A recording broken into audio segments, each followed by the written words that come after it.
Hello, everyone out there in Silicon Valley, in Hong Kong, in New York, wherever you are, whatever time zone you're in. Here in California, it's 5 p.m. Pacific time, and it's warm today. It's so sunny out, and so you'll see the sun shining in my window right here in Silicon Valley suburbs, where we had a curfew the last 2 nights of 8:30. How about where you are, Kyle? 8 o'clock in San Francisco. Oh, 8 o'clock curfew. hmm Ah, wow. Even earlier. Did people obey it or not? I don't know. I was at home. I saw a lot of people still out on the streets heading towards protests and rallies like around 7:30. So Wow. interesting. Yeah. Wow. These are very challenging, interesting times. So just waiting for people to come on here and join us. Welcome to our Silicon Global Online. And today we're going to be having a very special venture capitalist who I've known for quite so many years, Kyle Liu. So Kyle, thanks for joining Hi. us. Thank you. Pleasure to be here. Good. Ask a VC anything. So we're going to be asking Kyle many, many things coming right up, starting 5 p.m. Now we're a little past 5 p.m. So if you haven't joined us before or you don't know anything about what we do, here's a good idea. Silicon Dragon, Silicon Global, we're on WeChat. We have our videos of all of our events we've ever done, which I think we've done about 100 live events around the world. We started our Ask a VC Anything series in April. And now I think we're on our ninth weekly episode. So that's been kind of exciting. We have a mobile app where you can get our blog, our latest news, our events, and a link to our newsletter. And of course, I can't forget our books, or my books, Tech Titans of China, Silicon Dragon, Startup Asia. Please check them out if you haven't already. But today, as I just told Kyle, he's the star of the show. It's not me. So, hi, Kyle. Hi. Yeah, so Kyle is a partner at DCM Ventures here in Silicon Valley on Sand Hill Road. So do you commute in every day, usually in usual times, not, Kyle? I'm mostly in San Francisco. You stay in San Francisco, Yeah. you work remotely Yeah. no matter what, hmm pretty much. I'm down. I used to go down to Menlo on Mondays for a partner meeting, but now the partner meeting is virtual. So Oh, I'm okay, just at home. all right. Are you enjoying that or not? Yeah. Or do I you think make, it gives me a good chance to use lots of different remote work tools and work collaboration tools, and which is one of my areas of focus. And so I think it's really interesting times from that perspective. But it is a little bit challenging having like there's no delineation between work and home. So right. Just like, where do I go? To the kitchen, to the bathroom, to the patio? Or do I will go out for a walk outside? You know, it's true. But I've been working remotely for so many years, it's not that big a difference for me, except that everybody else is now working remotely. So it's actually easier to get them. It's easier yeah. to get them online because I've been setting up a number of interviews with people, and I just find that right now is a good time to get them, and even to do interviews over Zoom. So we're on Zoom right now. All right, well, in case you're wondering, who is Kyle Liu? Well, I found out, I interviewed him. You know, I do a prep session for each one of these so that all of you are in the know about who the next VC is. And so I already know, but let me fill you in on all this detail about Kyle. He grew up in LA, which I didn't know before. And what part of LA, Kyle? The San Gabriel Valley, about Oh, very nice. 15 minutes from downtown LA. Oh, that's nice. I love that area. That's where we usually do our LA event in Pasadena. But this year we're taking it online. That's going to be July 30th, by the way, online, our online forum for LA. And we took our New York forum online too. So that's in our New York forum is June 11th. So hopefully you'll sign up for that too. So, okay, you've been a California lad for a while, Berkeley grad, but then you moved to the East Coast and got your Harvard MBA. Yep. So how was that experience? It's good. My first time really living on the East Coast, so it was a good couple years, and realized I wanted to come back. Okay. Was Harvard Business School tough or not? I wouldn't say it was tough. It was really fun. It was fun because it's a lot of it's case studies and a lot of hands-on work, right? Yeah, I was pretty focused on starting companies while I was at HBS. So Oh, I, especially second year, I was pretty preoccupied with my startup. oh, really? Was that the choice pass or something Mhm. else back then? Choice pass. Yep. It was choice. So you actually did a startup while you were still in school, Hmm. getting your MBA. Oh, you must. Okay, I would think that getting your MBA would take all of your time and attention, but maybe not. Yeah. It didn't. It didn't in this case. Okay, so then you actually did some work in Hong Kong in private equity, Pantheon Ventures and Clearwater Capital. So Pantheon is actually, that's a fund of funds, isn't it? Yeah. And Okay. Clearwater is a direct fund. That was pre-HBS actually. So I was in, so I did, so Berkeley undergrad, I worked in San Francisco for Pantheon, moved over to Asia to do direct investments for them. And then Clearwater Capital after that. Then Lehman went under, it was 2009. I decided it was time to come back to the US. And that was when I went to HBS and then transitioned from kind of investing in and private equity into technology. Yeah. Okay. Okay. Got it. Got it. And then, well, your big moment then came when you actually sold your startup to Salesforce. Yeah, that was a very interesting. We had been working for on the company for a couple of years and had raised capital from some great angel investors and seed funds. Salesforce is actually our biggest customer, Okay. and they had recently acquired a company called Ripple, and Ripple was missing a number of areas of functionality that ChoicePass was particularly good at. So the two companies merged, and that became the HR business unit of the HR cloud for Salesforce called Work.com. So Mark Benioff had a vision behind creating a system of engagement on the HR side to complement what Workday was doing on the system of record side. So what exactly did ChoicePass do? What was its main function?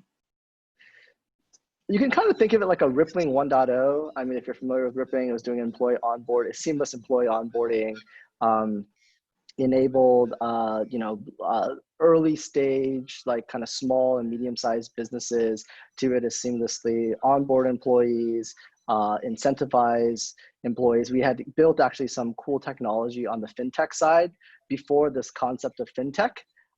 It was the ability to tie real world rewards to your existing credit cards so that if you are getting a reward for a job well done within the company, you can use your personal credit card, and it would we had integrated with First Data's APIs back in 2010 and did seamless credit card resettlement. So that was actually the part of the business that Salesforce is particularly interested in, this concept of tying virtual rewards to virtual recognition to real world rewards.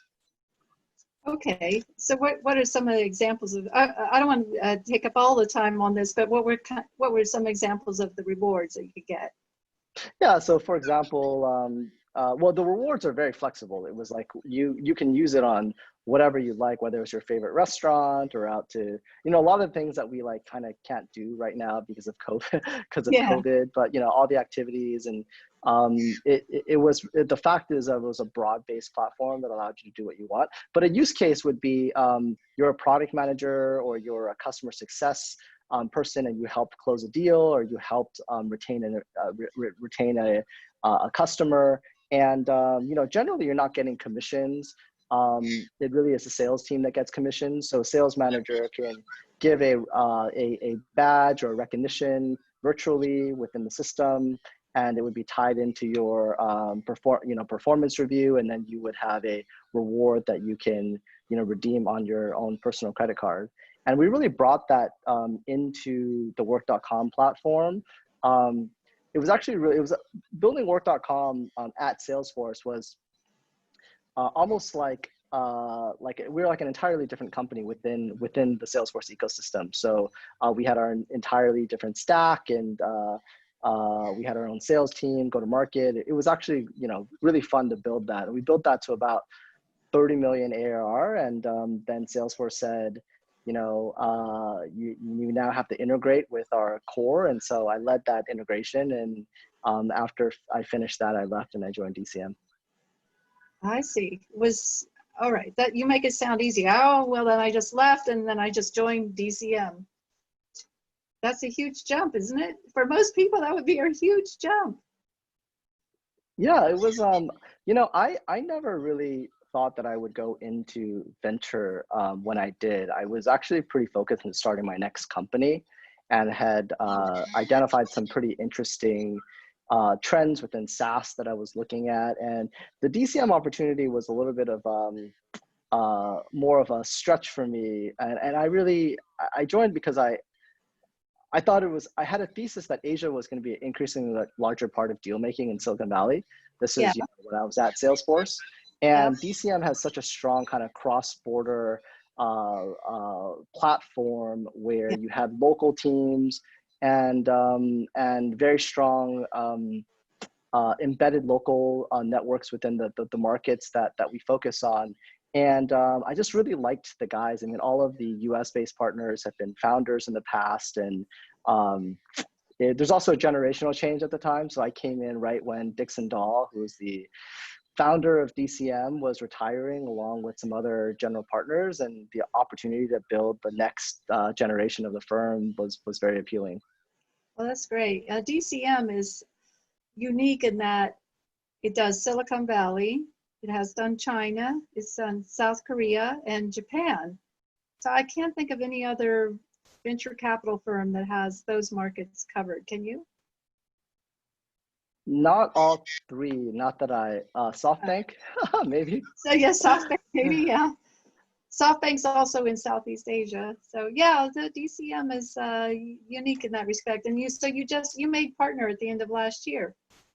So congratulations. Yes, end of 2018, actually. 2018, all right. Time flies, yeah. 2018, let me correct my slide here. See folks, you know, I'm always editing. DCM has 9 flagship funds. They're currently investing $880 million out of an $880 million fund. So they have a lot of money out there. And you're investing in consumer internet, SaaS, and Fintech? Yep, those are the core areas. I mean, we're a generalist technology fund, but those are our core areas. We're probably spending about 50% of our time on B2B SaaS.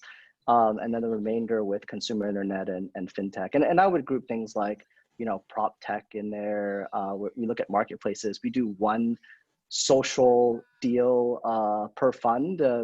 You know, those are much harder to assess, but we have a reasonably good track record there. We invested in Musical.ly, which became TikTok. We're investors in Kuaishou in China, Kakao in Korea. So yeah, PixArt is doing pretty well. So. Yeah, those are great deals. How much focus do you have on Asia, given that you have some Asia experience here? I mean, 90% of my focus is really on the US, but we're a very collaborative, you know, distributed global team. So we really do have to have a very broad understanding of the trends across all the markets, given that investment decisions are made on a global basis. Right. Before COVID, I was going to Asia once a quarter. Now, obviously that's not happening, but I would go there once a quarter. And, you know, when I first started going there, I would spend a lot of time with our portfolio companies, helping them really understand US trends. But the last couple of years, I was really going to China to learn about a lot of the interesting consumer internet trends, to see if there are analogous companies or models that I can start in the US. So. Well, I think it's interesting that DCM has invested in Kuaishou and also TikTok. Those two aren't they in the same business of video entertainment, short video entertainment? Yes. They And are now, yes. they are now, okay. And Kuaishou has just entered the U.S. with its own Yeah, brand. yeah. So what Zine, yeah. what do you think about that? They have a chance against TikTok in the U.S.? I think they have a long way to go, but so far so good. I mean, I think I looked at the latest numbers. They're the top ranked app on the App Store in the US right now. But I think part of it is their acquisition model and the focus on virality, which let's see if those users stick. But it's so far so good. You're talking about TikTok has. Kuaishou? You're talking about Kuaishou now, or the Kuaishou one, or the other one? I'm talking about the Kuaishou one, yeah, called Zine. Right. And what's the name of that? Starts with a Z. ZYNN, Zine. Z-Y-N-N. Yeah, yeah. So if you haven't tried it, if you're a TikTok user, go and download Zine, and you can check out some of the content on there. And they have some pretty interesting viral elements to get people to sign up. So. Oh, like what? Like money. Oh, like money. Rewards. You sign up. So you can get like a $20 gift card if you refer like friends, and Oh. demographic of like younger folks, like that's a lot of money. But Yeah. Kuaishou has a lot. Kuaishou has a lot of money, so. Oh, well, they raised a lot. Yeah. So did TikTok. Well, that's a good tip for everybody out there who's kind of trying to figure out how to stretch a dollar. You could get $20 if you sign up for this thing and recommend somebody. Well, anyhow, I'm really not making fun of it. I think it's probably a very timely move right now. So, Kyle, I found out that you're into sports and fitness, and you've invested in this smart at-home fitness device, Tempo. That's one of your deals, and you're actually going to get one of those in your home too? Yes, yeah, it's very exciting. I mean, I had a thesis. This is really formulated around our thesis on hardware-enabled software subscription services. So are there vertical solutions in which you have some hardware component, but the differentiation is really in the content, and it allows you to, allows consumers to have some sort of differentiated experience at home. So Peloton is one example. Peloton proved out that people want to work out at home and they want to be part of the community. But the magic behind Peloton really is the recurring revenues subscription aspect of it rather than the bike itself.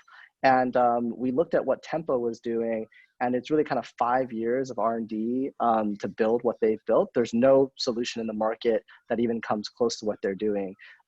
They have a 3D camera with pretty sophisticated computer vision that scans your skeleton and therefore can track all of your reps, track your form, correct your form. You feel part, they have social elements to make you feel part of the community, a leaderboard for competition, live content that you can watch later and compete with people that did the class live. So that's a really exciting one. And the, we kind of classify companies in this we sort of classify companies in like, are they kind of a company made for the pre-COVID world or for the post-COVID world? And certainly this one is a post-COVID world company, as people are, frankly, like they're not comfortable going to the gym if their gyms are even open. And so having a solution at home makes a lot of sense. Yeah. Yeah. So will this take the place of a gym membership or not? Yes. It will. Mm-hmm. Okay. Maybe I'll look into it because I can't get to the gym right now. Yeah, check it out. I'll send you the link later. Yeah. Okay. Yeah. Thank you. I'll clue everyone else in then too.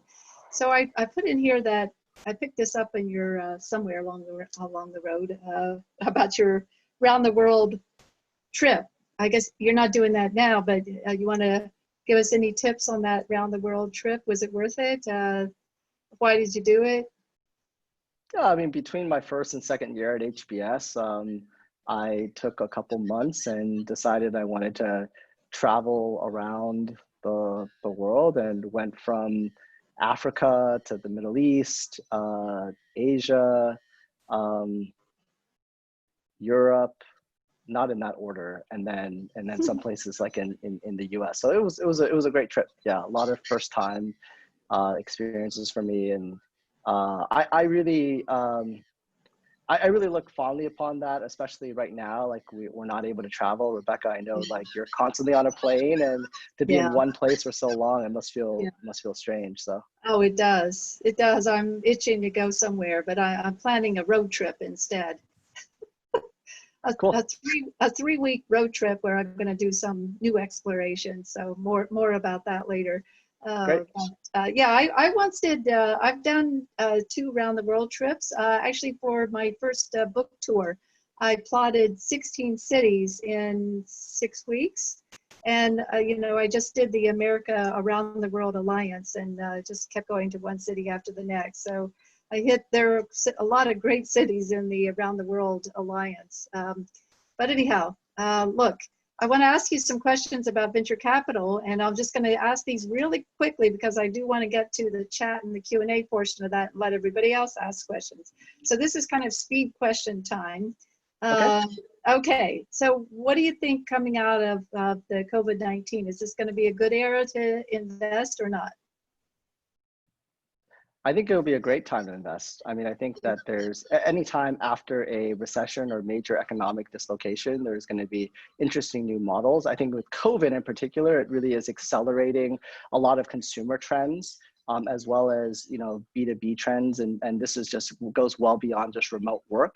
But, you know, really like a lot of large companies in particular were caught flat-footed. I mean, they're used to people being in the office. They're used to, you know, a lot of their solutions are not on the cloud. They don't have a contingency plan around distributed workforce. And I think it's really exciting to kind of see people adapt with what's happening and having to be productive in a remote environment. So Yeah, I think people have come up with some really creative solutions, and it's been a very creative time. And so what do you think for tech? Are you going to change your focus in technology at all? You talked about pre and post COVID. What about post COVID in terms of your tech focus? I think largely the broad focus is the same, but maybe the specific themes are a little bit different. So we're always looking for you know, solutions on top of like a new platform. And if you were to ask me a year ago, you know, is Zoom kind of a new platform? I would say no. Zoom is a, you know, teleconferencing solution. It's a very good one. It works globally. It has low latency. But now I really believe that with everybody working remotely, and you know, even once people start going back to work, like this will be part of their work experience. You know, I'm currently looking at potential workflows, applications on top of Zoom that are integrated into existing workflows for, you know, work collaboration, or like, you know, think about the fintech use case of a financial sales rep, or someone that works, you know, traditionally would work at a bank, and instead of that, like you do everything remotely, and it's kind of built into teleconferencing solutions like Zoom. So a lot of exciting stuff there. Yeah, I just wrote an article for CNBC.com on Zoom building the next. We're teaming up with startups to build the next billion-dollar business. So they've had this app marketplace competition to build apps on top of Zoom. So that's kind of interesting. So here's a question. Now let me just start getting some questions in from the audience now. Hal Kelman has a question about, do you think it's important to have deep domain expertise in your investment decision? And it seems like let me not put words in your mouth. You answer that. I think it's important really for two reasons. The first is at DCM, you know, we very much have this concept of a prepared mind, which is, you know, have you been thinking about this problem for a while? Do you understand the pain point that this company is trying to solve? Are you familiar with the dynamics of this industry? And so having that domain expertise certainly helps a ton. At the same time, everyone at DCM is a generalist, so we can go between consumer and B2B and other areas, but what we can't do is look at everything. So that's why we're very thematically focused in saying, hey, if I'm focused on like future of work, like you go deep in there, but I could also be looking at like a consumer theme or whatnot. So that's kind of how we view the world. Yeah. And then on the other side, the second reason why having domain expertise is helpful is because a big part of my job is not only to identify great investment opportunities and partner with world-class founders, but also like win those deals, because oftentimes the very best founders have multiple options. And one of the reasons why they would go with me is like I understand their space better than everyone else they've spoken to. So winning those deals is important. Yeah. Okay.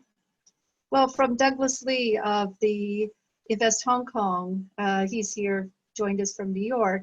He wants to know, how do you feel being an entrepreneur during your choice path days differs from being an entrepreneur in today's environment? And also, he has a two-part question. How has politics affected the way you search for investments, and how has politics affected your current portfolio? Why don't you answer the first one, Okay. or the second one? Few... The second one about the politics, because I think that's the politics. Okay. So on the politics side, and I think that it's hard not to think about it, particularly in an election year. So there's always this lens of the current socioeconomic environment. We're clearly in a recession. The markets don't believe so. There is a lot of, nobody knows what's going to happen necessarily in November. There's obviously a lot of racial tensions right now, and that is a consideration when you're looking at deals. At the same time, we're really long-term investors. Like, we can be in a company for 10 years, and so we're always kind of looking at opportunities.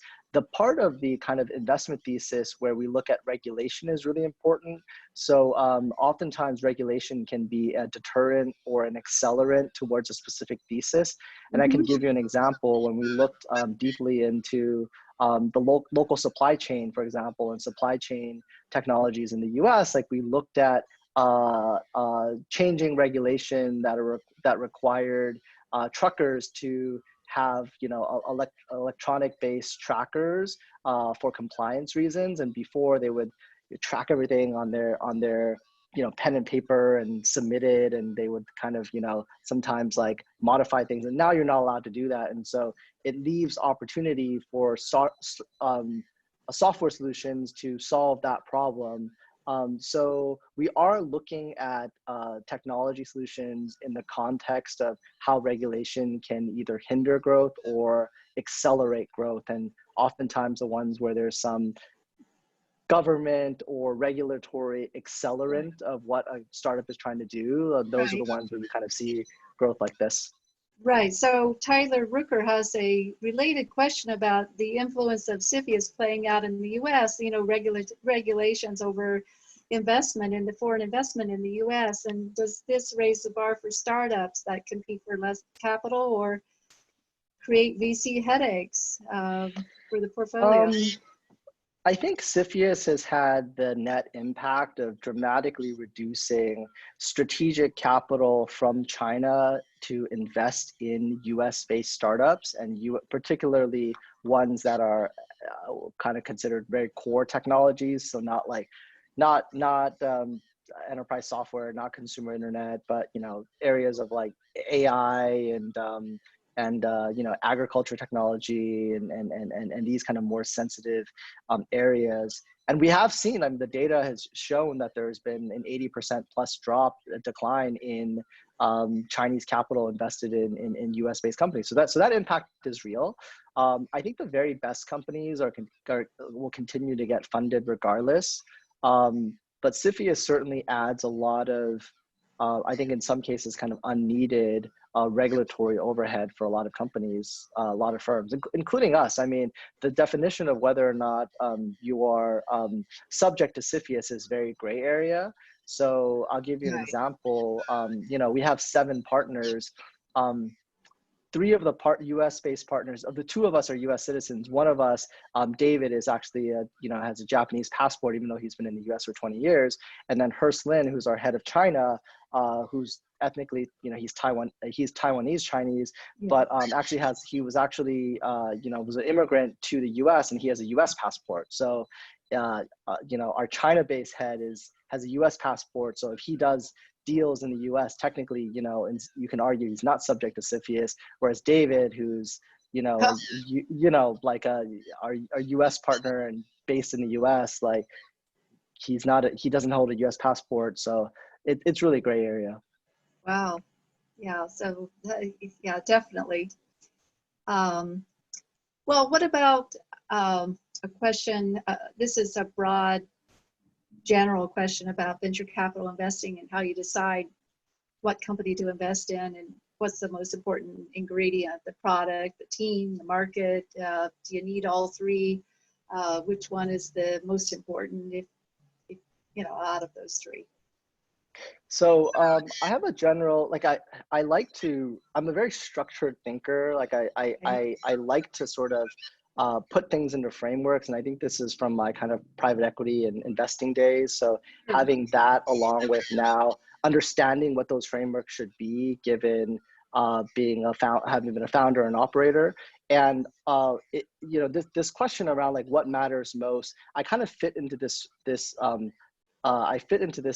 broad framework, which is really around like when you're raising a round of capital, is it going to be story driven or is it going to be data driven? Because if it's going to be data driven, and that usually happens as a company has data, as it gets more mature and it has traction and metrics, then it becomes more about that and the success of that, of how that's going. And that's generally what happens at the growth stages. At the early stages, so much of it is about storytelling and being able to sell like the vision that you have. And one of the proxies that we have is, how well can this entrepreneur really sell their vision? Because that's going to be a proxy on like how well they can hire, how well they can get customers, how well they can raise capital. So it all is kind of like related. So if I had to pick one thing, it's certainly going to be the team. It's always the team is important, regardless of if it's two founders or if it's a billion-dollar company. The team and the founding team is really, really important. But it really is that kind of overall story that is the framework that we use. Right. Okay. So does it have to be co-founders, two or more, before you invest? Not necessarily. We've backed sole founders in the past, and I mean, the framework here is that generally, you're not going to be the vast majority of folks, including myself, including my co-founder at ChoicePass, like you're not going to be good at everything. And so having two oftentimes is better than one. And there's this dynamic of having, someone else there with you, because being an entrepreneur in a lot of ways can be like very lonely. And so it takes a very special person to be like a sole founder in a company and lead it, as opposed to having like, two or three. But I think the optimum number generally is two. But okay. So some of the new lifestyles and technologies that have come out of this COVID-19 era are contactless delivery, contactless payments. Are you working on anything in this area? Is this something the DCM is looking at investment-wise? We're looking at a lot of companies in this space. I mean, the big question that we have is, what is the durable advantage over time? We've been studying QR code-based ordering and and payments in the US for I don't know how long, maybe 6 or 7 years now. It has never really caught the adoption that it has in China. Part of that is, ecosystem, the power of WeChat in China, but part of it is also that the US has really been, relative to China, been slow on mobile payments. And so we feel like that's now starting to change, and COVID is certainly an accelerant to that. I think the other accelerant is, people will eventually go back to restaurants. People will eventually go back to retail shops and such, but they're probably still going to be relatively cautious until we have a vaccine. So the concept of being able to order from your mobile phone, do other things just from your phone, where historically you might have to touch a menu, these types of things, we think there's some short to medium term accelerants there. The big question is, does that consumer behavior stick? Right. Okay, and what about remote working? In Silicon Valley, a lot of people were already doing remote working, and you mentioned before at DCM that was pretty common as well. But are people going to go back into the office at DCM at some point? Yes, I think people will go back to the office everywhere. But I think that the way in which people work is going to be fundamentally changed. So I'll give an example. Remote work or working from home historically has been seen as the second-class citizens of being in person. And people and most companies, with a few exceptions, but with a lot of companies, the traditional model was you had your headquarters, you might have satellite offices, and you might have people who are remote. And it was really kind of like the people who are remote, like how do you make them feel like they're part of like HQ? Well, in this current time period, there is no HQ because people are just working from everywhere. The vast majority of people I know who are based in Manhattan like left during COVID and went somewhere else, and everybody kind of made it work. And that kind of proved that like you can actually work fully remote in a way where you don't necessarily need an HQ. Now, I think people miss being in the office. I think you'll have some companies that will do that. And I have some portfolio companies that just decided they're not renewing their lease and they're going to do fully remote for quite some time. So I think it really depends, but there's certainly this massive wave that has like accelerated the concept of like cloud-based enterprise collaboration, you know, maybe 4 or 5 years. So that's a really exciting area. Yeah, no, it is. It is. And I think we've seen kind of a burst of innovation and creativity out of this COVID-19 era. And so what kind of technologies are top of your list that you're looking at right now? We're really excited about digital health and healthcare. We think that we're still in the very early innings there. We've been looking at healthcare for the last 10 years. There's so many accelerants around hospital systems and clinics really adopting technology now because everyone has moved in that direction. You know, we previously had to justify why you needed to do a remote session and are you going to be able to get reimbursed at the same rate. All of that is out the window. I mean, like now, like payers, like this is the only option.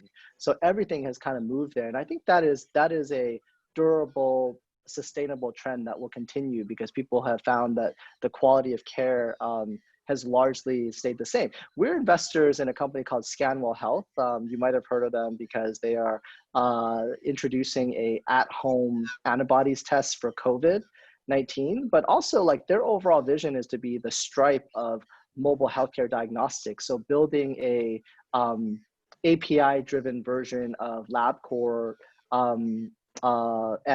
you know, we think that's really exciting because they can enable existing telemedicine solutions, whether they're horizontal solutions, whether they're vertically focused on one area, or whether they're offline traditional clinics that are now coming online to be able to, you know, increase the standard of care by sending test kits to them, whether it's saliva, blood, you know, urine-based, and integrating that in with those workflows. And that's something that we've been really excited about for a while, but like with COVID, it's like, that's the only option.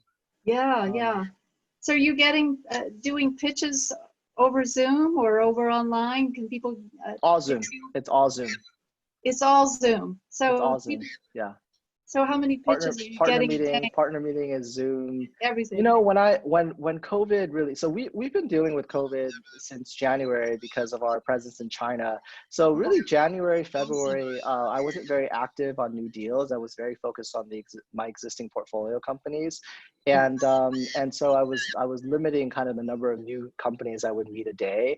And we've come out of this, like, you know, knock on wood, but like relatively well, I'd say. You know, we haven't had a lot of companies in our portfolio that were fundamentally dramatically impacted. We've had a few, like everyone's had a few, but like we feel like it's a really interesting time to be investing, especially because some other funds are not as active. And so we are certainly very active at looking at new deals.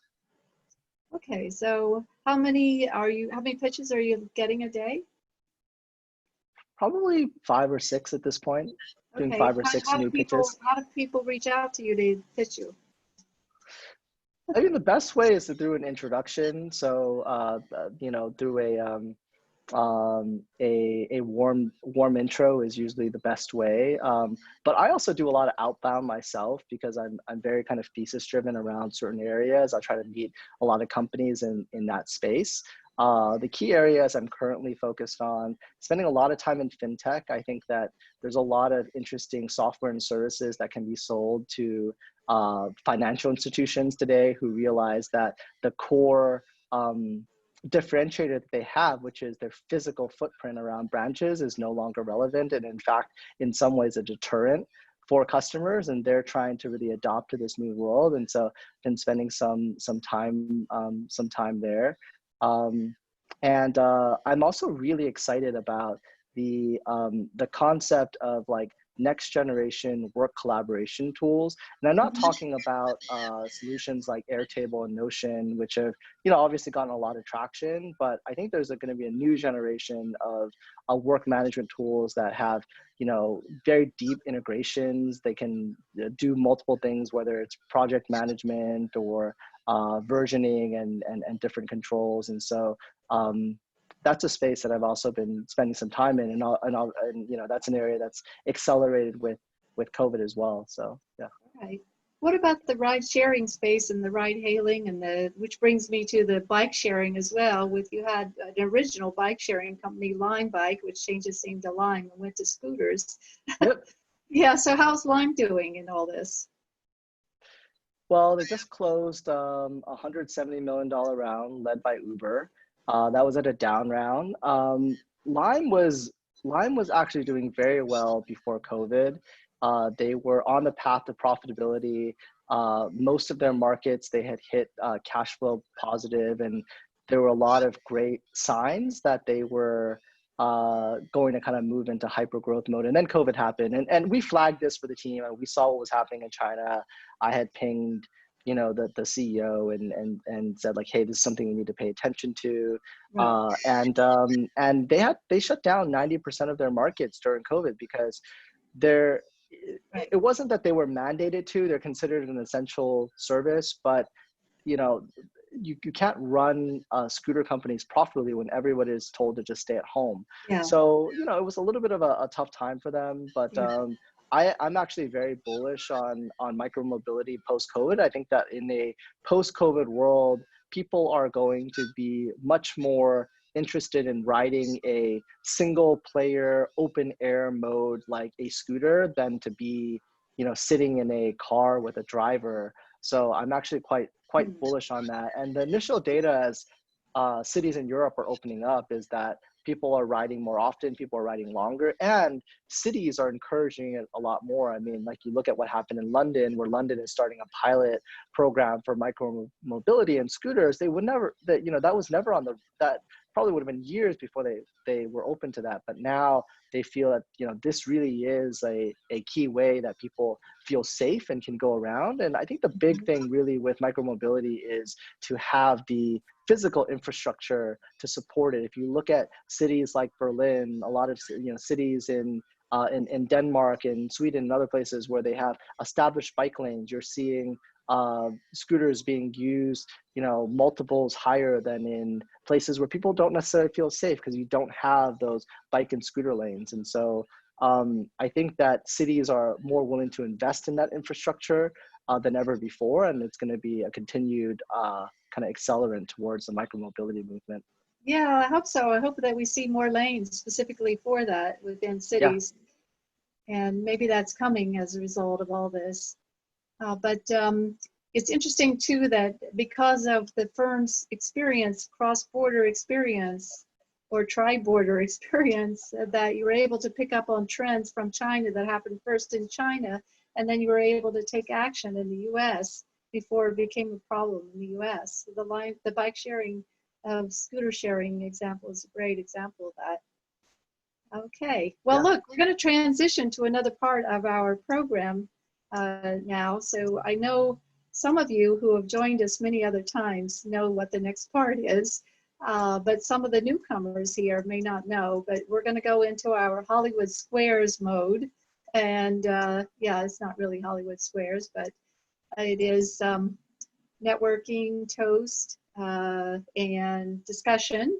And we all get to see one another's face, so that's kind of nice. So I hope to see you all there. You are going to log off of this and then log in, check your email for the login to the Zoom meeting which is the traditional Zoom meeting with all of our faces there in Hollywood Squares type format. And you'll just, as we end this, please check your email and then log on to this Zoom link that's coming to you. And I'd like to thank Invest Hong Kong for their support. Thank you. San Francisco, Lawrence Tang, and also Douglas Lee in New York. Please join us next week, where we're going to have our Silicon Dragon online. New York is going online. It's going online instead of having our usual drinks and toast and great time together in Manhattan. We're going to do it online. Thanks to Hong Kong Science Technology Park and Invest Hong Kong for their support for that. That's going to be at a different time because I think we're going to have more of an East Coast audience for this, and our speakers are mostly on the East Coast, so it's going to be 4 to 6 p.m. Eastern time. I think many of you have already signed up for that. I do appreciate your support as always. You know, Rebecca Fannin and Silicon Dragon, it's a solo entrepreneur who's behind this. So I always appreciate your support for letting us do this because, look, it is challenging times out there. For those of you who know about our Silicon Dragon Circle membership, that gives you invites to our events all coming up every week. You know, not that many outfits are managing to do weekly webinars like we are and doing all these other things that we're doing here that you can see on the screen. So thank you for your support. We can't do this without all of us together. And I'm going to end this meeting now. And please check your email for the log on to the meeting. So see you online. Thank you again. Take care. Bye.